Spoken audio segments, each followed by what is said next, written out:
Raven by Saint Chalk, read by Deathlight, Part 10.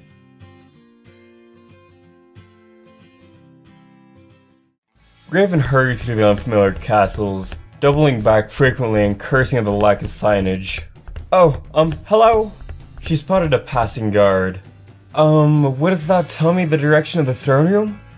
Down the hall, thou shalt see it near the end. The guard nodded back down the hallway. Raven looked down the hallway, then back at the guard. Many thanks.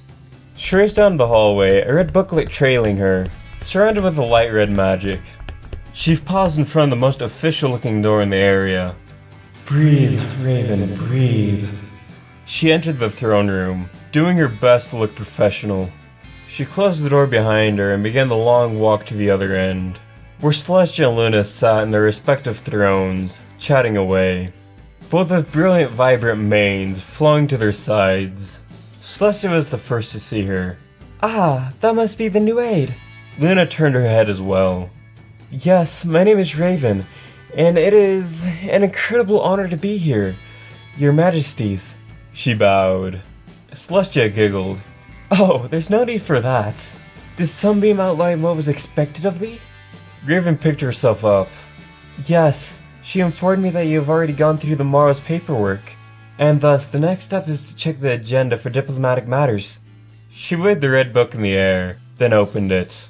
Clearing her throat, she paused. Luna had an apologetic smile. I'm afraid that is the agenda for international matters. Diplomatic matters are in the green book. Raven slumped a bit, then put on a bright smile. Well, I certainly apologize. I shall be back shortly. She turned around and walked briskly for the door. Celestia cocked her head. Is thy hairbun coming undone? Raven's hair tie was loose, sending hair spilling out to the sides freely. Raven's red magic appeared around her hairbun, and she spun around in circles as she walked. Terribly sorry. I'll, just be a moment. Terribly sorry. She walked back through the doors and turned the corner. Celestia giggled. Luna spoke, arching an eyebrow. We have a tendency to run these aids rather ragged. She turned towards Celestia. How long dost thou think this one shall last? Celestia chuckled. We shall just have to see, shan't we?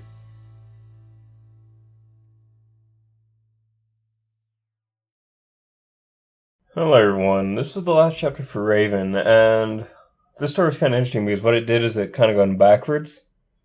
So you were in the present, and then as each chapter gone on, it gone on farther and farther into the past, which is kind of an interesting writing style for something like this.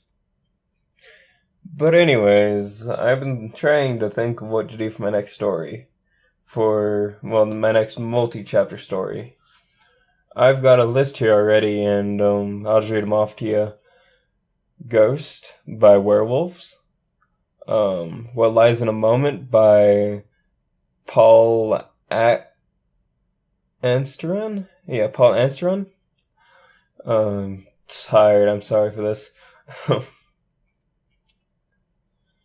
Futility by Werewolves again. And I've been also thinking of University Days by Dawn Fade, so I know that University Days was already done by, CXDX or whatever. I can't remember his name, but I don't know, I just couldn't get out of my head. I think part of it is I've been going to university for a while now. But anyways,